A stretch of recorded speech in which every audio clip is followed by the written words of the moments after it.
Sam Seder on the Majority Report here with Emma Vigeland, and joining us, Matt Duss, Foreign Policy Advisor to Senator Bernie Sanders. Matt, good to see you. It's been a long time since you've been on the show. Thanks for being with us. Glad to be here, Sam. Thank you. So I was just saying that we played a clip of Hillary Clinton on Rachel Maddow's show talking about all the unintended. There was some unintended consequences of the money that we poured into Afghanistan to fight the Russians in, I should say at that time, the Soviet Union in Afghanistan.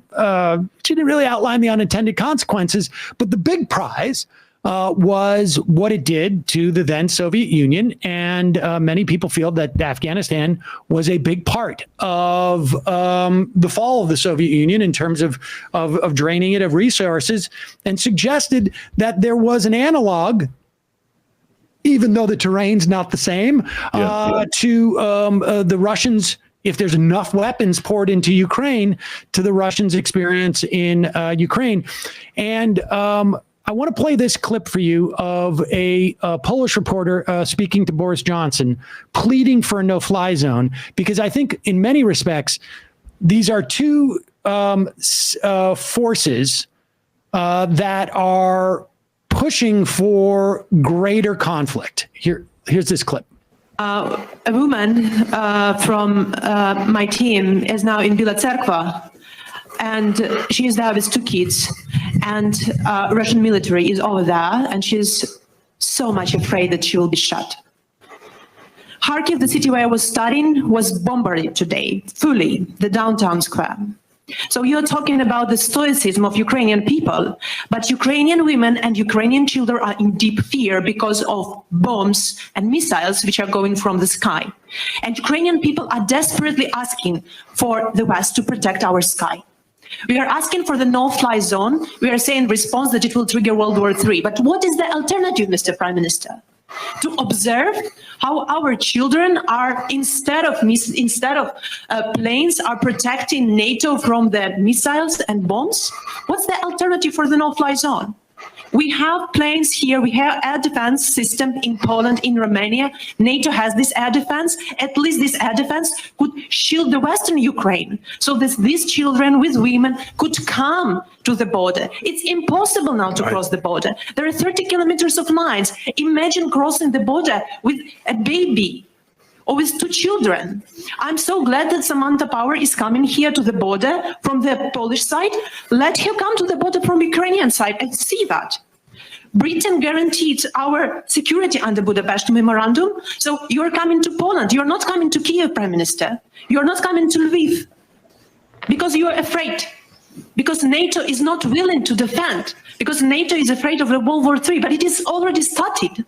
And these are Ukrainian children who are there taking the hit. You're talking about more sanctions, Prime Minister, but Roman Abramovich is not sanctioned. He's in London. His children are not in the bombardments. His children are there in London. Putin's children are in Netherlands, in Germany, in mansions. Where are all these mansions seized? I don't see that. I see that my family members, that my team members are saying that we are crying. We don't have where to run. Well, this is what is happening, Prime Minister. Well, thank you. So, there's, nothing that I think you could take issue with in terms of what that woman was saying, outside of the fact that, like, she's presenting this dichotomy of, what are the other options besides World War III? I mean, World War III is a pretty steep, decision to make. And we should say too, just really briefly, sorry, Matt, like that a no-fly zone isn't just an imaginary invisible shield over Ukraine. That means shooting down Russian airplanes. And like that is a declaration of war. So I feel like there's very little understanding of that, because when we've implemented no-fly zones, it's usually been over smaller countries where the implications haven't been as grave as this. Right. And I think that's a great point. And I think, I am encouraged, and, I don't often say that I am encouraged about the way that these kind of foreign policy debates go, especially in situations like this. But I have been encouraged at the number of people who I have seen pointing out what you just did, Emma, right? We are not talking about, we do not have the ability to just create an invisible energy shield around the airspace of Ukraine, unfortunately. When people kind of throw out these terms like no-fly zones, I think, they've heard about them. They've heard about how they've actually done good in the past. So they think it sounds smart for them to say it. But what it requires, what we are talking about, is U.S. and NATO planes and U.S. and NATO artillery and anti-aircraft weapons shooting down Russian planes. And that is not a step toward war. That is a war with Russia, another nuclear-armed state. And that is an extremely serious, thing that we need to understand. And again, that's not to diminish at all what that Polish journalist was saying. I mean, I feel it, and I felt it deeply just now, and we all should.